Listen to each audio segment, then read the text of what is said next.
Welcome to the Bojoul channel. Welcome, welcome, welcome. This is the home of self-care, beauty, wellness, and everything that'll help you to become the more improved version of yourself. I am back and I'm going to go straight in because we're going part two. Part two of addictions that can sabotage your self-care journey. And we recently spoke about a few addictions that are detrimental to your self-care journey, and I had to make a part two because I couldn't fit them all in part one, but I have about 3 or 4 more addictions that I think that we must discuss, and I believe that it'll be very enlightening, you know what I mean, as it pertains to your self-care journey. Self-care is the best care. That's our mantra. That's our claim to fame on this channel. And when you just think about it being the best care you can give yourself is self-care. And that looks so differently, and it comes in so many a variety of forms. And I just want us to be clear about embarking on this journey and being mindful of all of the traps, all of the barriers that we deal with and that we have ourselves in order to reach that goal. If it's the best care, I think it is worthy of note. So we're going into part two of the addictions that can sabotage your self-care. I want to start with the gaming addiction. Gaming. And on the last video we spoke about social media and being on your phone all the time and different things or whatever. I want to start this conversation with the addiction of gaming. Now, I know that we see a lot of the young kids on their phones or on their computers, the PS2s and 3s and all those gaming devices, that they are literally zoned out. Like the world don't even exist when they're playing those games. But I want you to consider the little games that you play on your phone that eat up your time, that eat up your attention. And let me just preface the conversation by saying, I'm not saying anything is wrong with playing your games or having your me time, and that's what you choose to do on your downtime. But I'm talking about when it corrodes and it eats away at valuable time that should be spent being creative. It should be spent building your future. It should be spent creating your legacy. Gaming can pull us, what gaming does, gaming pulls us into a whole virtual world. An entire virtual world. It's easy to see it on the younger kids. I remember my sons, they used to stay up all night. I promise you, I would go to bed and wake up, it'll be 4 or 5 o'clock in the morning, and my sons were still on this gaming system. This is years ago, and I was like, what in the world? That it's so intriguing and it's so captivating to them that they don't even realize that they're sleepy. Can you imagine? Something that pulls you in so much that you don't even realize, you don't even feel sleep come on you. But as adults, I notice we have these games on our phones, and we have these different little things that occupy our time, game-like, game-ish, and it can be just as detrimental to our self-care. The reason I am pointing these things out is because these are the things that slip in and slip out without you even knowing it. It's harmless. I'm just playing my game. I'm just playing a game of solitaire. I'm just playing my Candy Crush. I'm just playing my, what are the games? What are the stuff? I don't even know. But it's a few of them. And it's nothing wrong with them per se. But I'm saying to be honest with yourself and say, yo, are these things creating a little addiction in me? Do I have to have these things? Is it occupying quite a chunk of my time. Sometimes what you could do is just time yourself. Time yourself. Set your stopwatch on your phone while you're playing the games. That's it. And if you are somebody who don't even play it on the game on their phone, but have to play it on on the device or whatever, time yourself. Let's just see. Let's just see. Socrates said, "The unexamined life is not worth living." When you fail to examine your life, when you fail to examine your life, you're missing vital and critical aspects of your life that need course correction. And without course correction, you fall off course. Off everything. Off. So gaming, that's the first one for this part 2. The second addiction, and here's all right. I'm gonna go into this one, and then I'm gonna go into our last one. But this one, I don't think that we really pay attention to, but it's the addiction of procrastination. When you are addicted to just procrastinating, you put every single thing off. Everything that you're supposed to do today, you push it off and do it on the next day, or the next day, and the next day, until it never gets done. Or when it's done, you got so many other things that you don't put off that it kind of collides into one another, and you don't know what is what and who gets what and whom where, and it's all over the place, and ultimately nothing really is getting done. Or if it is getting done, it's being done haphazardly, half-heartedly.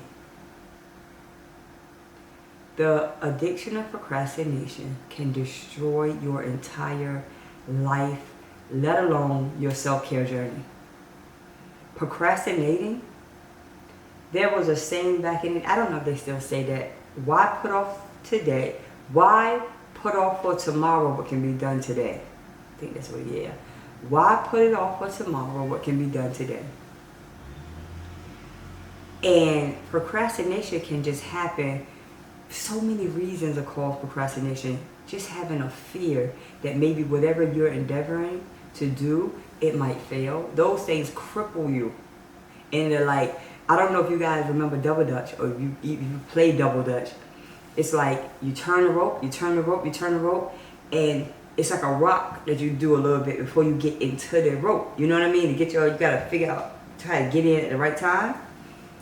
And I remember being a kid, and certain girls, they used to be standing outside the rope. We turning, our arms are literally getting tired, and they rocking back and forth like this. And we like, yo, jump in the rope. and after a while, we just drop the rope. Like, you know what, you miss your turn. That's it, you miss your turn. It's the procrastination, it's the fear, it's the you have this anxiety about whatever it is that you're doing, that maybe I'm gonna fail, maybe I don't know how to do it, and here's what I'm starting to believe, and I could be wrong. Drop it in a comment, maybe I'm wrong, correct me if I'm wrong. But I don't believe that anybody have ever known all of the answers to what they were doing when they started. I don't believe the most successful people had all of the answers before they began. I believe that you have to move out on faith. You take one step at a time. You know how it is when you're driving at nighttime and the road is pitch black dark, and you have your headlights on, and your headlights is only going to show about maybe 25 to maybe 50 feet in front of you. I remember being in Atlanta on one of them back roads somewhere. I don't know where I was going at, but it was taking me in the back, and it was absolutely no light. When I say dark, I mean black, pitch black, like lights out. The only light I had was that which was in front of me, and it was only so far. And so I slowed down just so that I could see what I was actually seeing, and making sure there was nothing jumping out or whatever the case may be. It was very nerve-wracking. However, the life could be the same way. We could procrastinate so much so with our self-care journey. We're going to do this. We're going to make a schedule. We're going to start to exercise. We're going to eat better. We're going to drink some more water. We're going to add more vegetables to our diet. We're going to start doing yoga. We're going to meditate. We done spoke so much about it that when you talk about it now, people just look at you like, yeah. Matter of fact, forget about other people. You've said the same thing so many times that now you don't even believe your own words. What happened? You don't even believe yourself when you're speaking. Come on now. That's what procrastination will do. Procrastination will make you second guess your own words because you haven't moved on anything previously. Procrastination is most certainly an addiction that can eat away at your self-care journey. I got one more for this part 2 that I think we all can be guilty of, whether you want to admit it or not. The addiction of being a workaholic. Some of us work and work and work and work. And I'm going to be the first on the list. I'm raising my hand because I don't even know how to begin this like. So working has always been a pride, something that we all take pride in doing. We have a work, we have an occupation, we have a career. We have something that that we can contribute to society through our work. And for a lot of us, I know for me, let me say not for us, but I know for myself that I'm afraid of being lazy. When I grew up, I always heard how horrible it is to be lazy. And those who don't work don't eat. I had all of these little colloquialisms and these little adages that spoke about the lazy. And I don't know if that, well, I do know, that somehow got downloaded into my subconscious. And I don't like not being busy. But what I've learned is just because you're busy does not mean you're being productive. And I had to learn the difference. I had to also learn that taking a break is actually doing something. Because taking a break is actually recharging. When your phone is on the charger, it's still in use because it's being charged. When you're taking a break, when you're getting some R&R, you're doing something. And I think it's something that we have to convince ourselves or talk to ourselves or speak to that other part of us that says that we always have to be working. We work so hard. So here's the thing. We working for the money to get a better life, to pay for our kids this, to do this, to do that, to do that. When you're not even well enough because you work yourself into the ground, when you're not even well enough to spend your money that you made, what good is it? You work and you work and you work and you don't even have the energy or the wherewithal or the fortitude to even enjoy the money. You're tired, you're worn out, you're hospitalized, you're on so many medications. It's get crazy all because you're overworking. As I have gotten older, I've asked God to help me to work smart. Not hard, but smart. There is a way to work where you're getting more done and you're doing less. And I believe that's the secret, balance. Most people that I see who are well off and that are wealthy, they're not always grinding and chewing and busy at something. They're not. Actually, it's actually the very opposite. They seem like they rest more than they work. They have strategically aligned things in such a way that their little effort is it the 70-30 rule? 70-30 rule, something like that? Or 80-20, I'm sorry, the 80-20 rule. That 80% of your work is getting done by 20% of your effort, or something to that effect. But I see that with more people who are more affluent and more wealthy, they're doing things more strategically. Whereas the workaholic, we just working all over the place. We work until our fingers go to the bone. We tired, we not feeling well, we grumpy, we don't want to spend time with our family because we're tired. Then we start getting sick, our bodies are breaking down because we're overworking and we're not resting, we're not eating properly. It's a whole vicious cycle. And that can be an addiction. That working yourself to the bone is an addiction. One that I have and I am recovering from. I see it. And it happens subconsciously because you think that being busy is a symbol of being productive. And all of these are detrimental to your self-care journey.